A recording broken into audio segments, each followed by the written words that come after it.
जय हिंद दोस्तों, मैं छविता खांडेकर आपका एक बार फिर पूर्णकैट सेंटर में हार्दिक स्वागत करती हूँ। आज के ट्यूटोरियल में हम डिज़ाइन सेंटर के बारे में जानेंगे और मेक ब्लॉक और इंसर्ट ब्लॉक में कैसे काम करते हैं इसके बारे में जानेंगे। तो चलिए सबसे पहले हम डिज़ाइन सेंटर को जान लेते हैं। डिज़ाइन सेंटर में जाने के लिए आपको टूल्स में जाना है। टूल्स में जाकर आप पैलेट्स में जाएंगे। पैलेट्स में आपके पास बहुत सारे ऑप्शंस दिए रहते हैं, तो हमें जाना है डिज़ाइन सेंटर पर। डिज़ाइन सेंटर का शॉर्टकट की होता है कंट्रोल कंट्रोल को प्रेस करके अगर आप 2 प्रेस करेंगे तो डिज़ाइन सेंटर आपके सामने आ जाएगा। ये हमारा डिज़ाइन सेंटर हमारे सामने आ चुका है। हमने यहाँ पर डिज़ाइन सेंटर में क्लिक किया। अगर सपोज़ आपको डिज़ाइन सेंटर आपके कंप्यूटर स्क्रीन पर नहीं दिख रहा है तो घबराने की बात नहीं है। यहाँ पर जो फोल्डर का ऑप्शन होता है, आप यहाँ पर आइए, फोल्डर में आए। डिज़ाइन सेंटर जो होता है सी ड्राइव में सेव होता है। हम सी ड्राइव में गए। सी ड्राइव में जाकर ये जाएगा आपका प्रोग्राम फाइल्स में। हम प्रोग्राम फाइल्स में गए। प्रोग्राम फाइल्स में हमारे पास है ऑटोकैड 2010। इस पर हमने क्लिक किया और यहाँ पर आपके सामने आ गया सैम्पल। सैम्पल पे हम डबल क्लिक करेंगे और ये आपके सामने डिज़ाइन सेंटर आ गया है।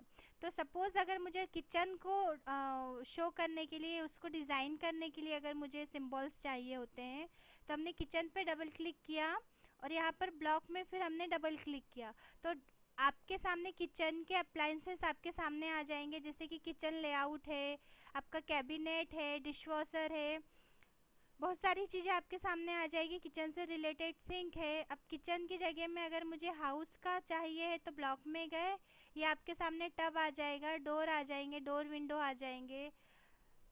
हाउस में जाकर अगर आप होम में डबल क्लिक करते तो आपके सामने बेड आ जाएगा। अगर आपको बेडरूम को डेकोरेट करना है, आपके सामने डाइनिंग टेबल आ जाएगा। ऐसे ही हमारे सामने इलेक्ट्रिकल के भी सिम्बॉल्स होते हैं जिसको आप सामने ला सकते हैं। और आपके सामने मैकेनिकल के भी होते हैं। ये फास्टनर्स मैट्रिक बोल के अगर आप क्लिक करेंगे और यहाँ पर डबल क्लिक करेंगे तो आपके सामने ये आपके सिम्बॉल्स आपके सामने अपीयर्स हो जाएंगे। अब इन्हें लाना कैसे है, तो जैसे ही हम होम में जाते हैं, हमने होम में गए, डबल क्लिक किया तो जैसे मुझे ये बैट चाहिए है तो बैट को आप अगर यहाँ पर डबल क्लिक करेंगे तो डायरेक्ट ही इंसर्ट ब्लॉक के फॉर्म में ओपन हो जाएगा। नहीं तो आप सेलेक्ट करिए और ड्रैग करके अपने स्क्रीन पर लाइए तो ये आ जाएगा। सिंपल है, सेलेक्ट करिए और ड्रैग करके ले आइए, या तो डबल क्लिक करिए। तो डबल क्लिक भी करेंगे तो आ जाएगा। आप यहाँ से आप इसका डायमेंशन चेंज कर सकते हैं। अभी ये हो गया हमारा डिज़ाइन सेंटर की बात।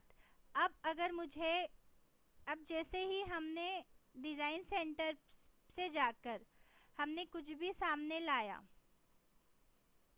हम गए डिज़ाइन सेंटर में, जैसे कि हमने ये चेयर ले आए तो ये बाय डिफ़ॉल्ट जाके आपके जो आपका ड्रॉ टूल बार होता है, ड्रॉ टूल बार में हमारे पास 2 टूल बार होते हैं, कमांड्स होते हैं, एक मेक ब्लॉक होता है, एक इंसर्ट ब्लॉक होता है। तो by default he insert block में जाकर सेव हो जाता है। जैसे कि बेड, तो ये आपका बेड आ गया है। कंप्यूटर, तो ये आपका सामने कंप्यूटर आ गया है। अलार्म क्लॉक, तो ये आपके सामने अलार्म आ गया है। तो ये सब चीज़ें हमारे सामने मेक ब्लॉक और इंसर्ट ब्लॉक से आ जाता है। मेक ब्लॉक में हम ज्योमेट्री बनाकर सेव करते हैं। जैसे मैंने एक रेक्टेंगल लिया, मेक ब्लॉक में गए, इसका हमने नाम दे दिया rectangle. Pick point, point pick किया, सेलेक्ट ऑब्जेक्ट, ऑब्जेक्ट को सेलेक्ट करने के बाद पिक पॉइंट बोलना चाहिए। हमने पिक पॉइंट किया और हमने ओके बोल दिया। आप जैसे ही अब इंसर्ट ब्लॉक में जाएंगे, ये ज्योमेट्री बाय डिफ़ॉल्ट आपका इंसर्ट ब्लॉक में सेव हो चुकी है। हमने इसको ओके बोला और यहाँ पर जाके हमने रख दिया। अब जैसे कि हमारा ये जो चेयर है, ये सोफ़ा सेट है, ये बहुत बड़ा दिख रहा है और मुझे मेरे ड्राइंग के अकॉर्डिंग इसको सेव करना है, कम साइज़ कम करना है। जैसे कि अगर ये मेरा सपोज़ एक बेडरूम है जो 20,20 का एक स्क्वायर में हमारा बेडरूम है। अब इस बेडरूम में मुझे एक बेड लगाना है तो हम टूल्स में गए, हम पैलेट में गए, डिज़ाइन सेंटर में गए। अब मैंने ये एक बेड ले आए और हम एक 3 सीटर सोफ़ा सेट भी लगाएंगे। ओके, अब हमने इसको क्लोज, आप चाहे तो इसको एक साइड में जमा कर भी रख सकते हैं। अब देखिए जो हमारा रूम था वो बहुत काफ़ी छोटा है और हमारा बेड का साइज़ भी बड़ा है और हमारा डाइनिंग टेबल ये सोफ़ा सेट का साइज़ भी बड़ा है। तो हमें क्या करना है, ऑब्जेक्ट को सेलेक्ट करना है और स्केल में जाना है। मॉडिफाई टूल बार में आपके सामने स्केल होता है, हम स्केल में गए, हमने एक पॉइंट सेलेक्ट किया, उसका स्केलिंग हम 0.02 में दे देते हैं। ये काफ़ी छोटा हो गया है, इसको मूव कर देते हैं। ये हम मूव में गए और हमने यहाँ पर जाके रख दिया। अब आप देखेंगे कि आपका जो बेड है वो बहुत ही छोटा हो गया है। आप चाह रहे हैं कि आपको एक एग्जैक्ट डायमेंशन में आपको बेड रखना है। तो अभी जो आपका डायमेंशन है बेड का वो है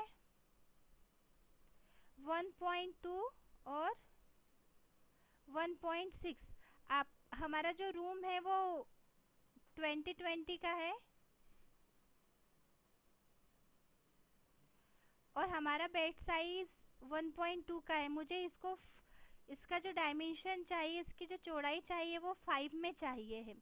तो हम अभी स्केल में गए, ध्यान से देखिएगा, स्केल में गए, ऑब्जेक्ट सेलेक्ट किया, एंटर किया, एक बेस पॉइंट हमने पकड़ा, क्लिक किया। अभी अगर आप ध्यान से पढ़ेंगे यहाँ पर तो लिखा आ रहा है आपके सामने कॉपी और रेफरेंस। तो हम राइट क्लिक करके हम गए रेफरेंस में। रेफरेंस में जाके जो मेरा 1.2 की लेंथ है, हमने पहले रेफरेंस लेंथ ले लिया 1.2। अब मुझे 1.2 को करना है 5, तो हमने टाइप कर दिया 5। तो मेरी जो न्यू लेंथ हो गई वो 5 हो गया और जो चौड़ाई हो गई वो भी चेंज हो गई है। तो हम अपने हिसाब से डायमेंशन चेंज कर सकते हैं। हम मूव में गए और हम मूव में गए, ऑब्जेक्ट सेलेक्ट किया, एंटर बोला, इसको अपने हिसाब से हमें जहाँ रखना था हम वहाँ पर इसको प्लेस कर देते हैं। सेम आप सोफ़ा सेट के साथ कर सकते हैं। सोफ़ा सेट का डायमेंशन अभी देख लीजिए कितना है। सोफ़ा सेट की जो चौड़ाई है वो है अभी 84। मुझे सोफ़ा सेट की चौड़ाई 10 चाहिए है। चलिए हम इसको 10 में करते हैं। स्केल में गए, ऑब्जेक्ट सेलेक्ट किया, एंटर किया, एक बेस पॉइंट पकड़ा।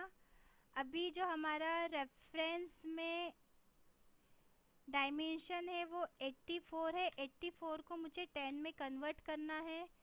तो ये हमारा जो 84 का डायमेंशन था वो 10 में कन्वर्ट हो चुका है। इसको मूव करके आपको सोफ़ा सेट जहाँ पर जमाना है आप जमा सकते हैं आपके अकॉर्डिंग। हमने यहाँ पर लाए और इसका